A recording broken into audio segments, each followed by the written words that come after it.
Hi there, I'm cryptozoologist Buffalo Jackson. For the last 20 years, I've dedicated my life to the research and study of a creature known as the Raccoonalope. The name Raccoonalope is a portmanteau of the words raccoon and antelope due to the creature's resemblance of a large raccoon with antlers. Despite that name and resemblance, its closest relative is actually the American black bear. First described by European settlers in the early 1600s, it was mistakenly identified as some sort of wild boar. During the American Revolutionary War, British soldiers would often catch and eat raccoonalope. Unfortunately for them, raccoonalope meat is highly toxic.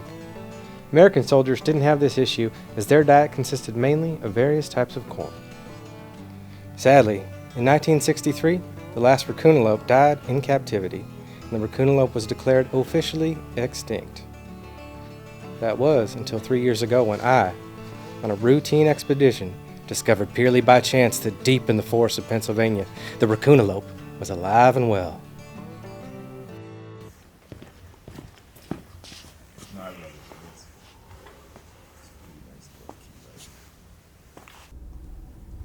You can start just by saying your name. Hello, my name is Hunter Jackson. I'm the daughter of Buffalo Jackson. So, the Raccoonalope. You've expressed some disapproval towards, quote, the false narrative being spread by the media surrounding its recent rediscovery. Yes. Well, some of the details that my father's told the media are wildly inaccurate. Such as? Well, for one, it wasn't a routine expedition. He specifically set out to find the Raccoonalope. It had been an obsession of his for years. He also wasn't alone. He brought both myself and his hunting partner of about 20 years, a man named Guillermo. So, you say you were on this trip. That's correct. Why don't you tell us about that? Okay, well, the plan was to spend 6 days and 5 nights camping out in eastern Pennsylvania.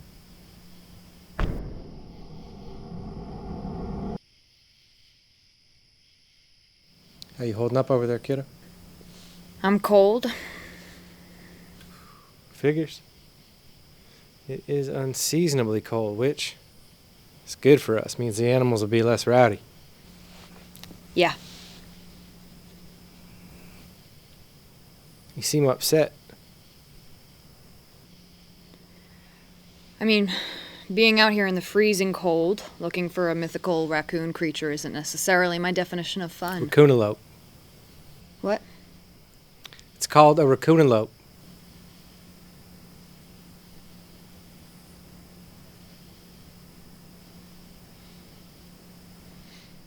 Look, I'm gonna pack it in for the night. Why don't you take the trash over to the van? It attracts bears. Okay.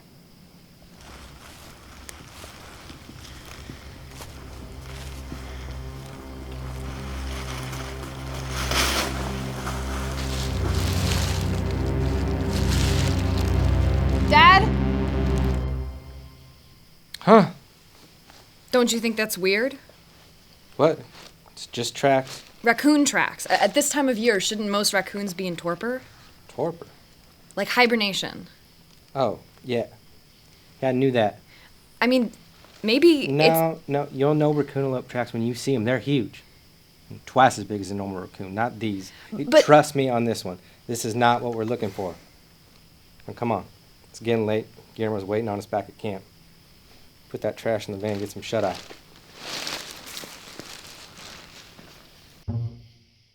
That night, after everyone else had gone to sleep, I decided to sneak out and follow the tracks I'd found.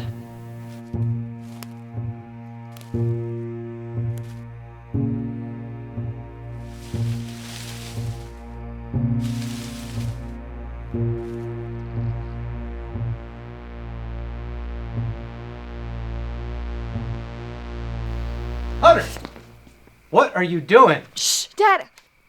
It was just here. I saw it. Are you trying to get yourself killed? It's 2 a.m. You're wandering around in the middle of the woods alone. Dad, listen to me. I don't want to hear it. We're going back to camp.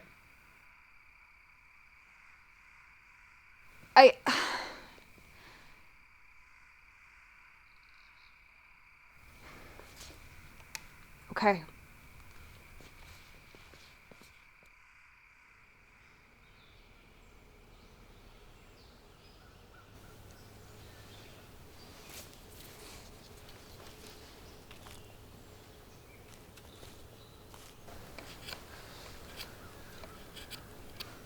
Where's Dad? Your father went into town to purchase some food and firewood. He's quite the survivalist.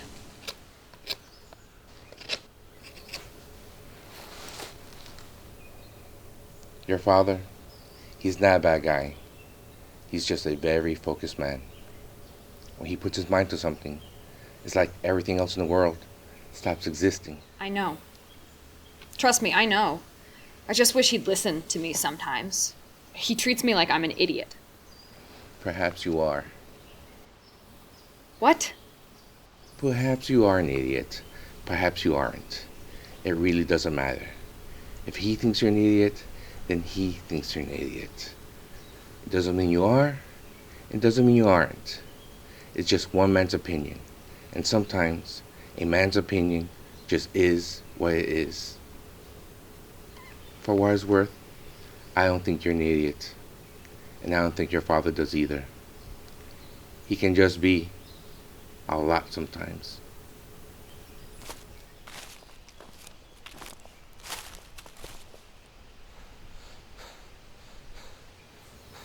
Is that A Raccoonalope?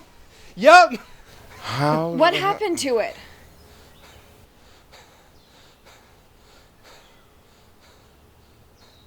It still sounds to me like your father was ultimately the one who was able to find and prove that he found the Raccoonalope, unless I'm missing something. There's more.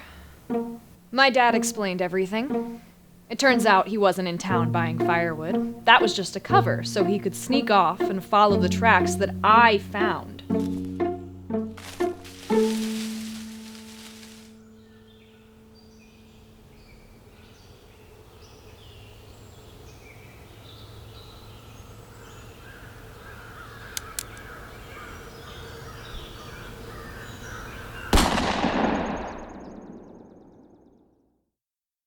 That was what actually happened that night.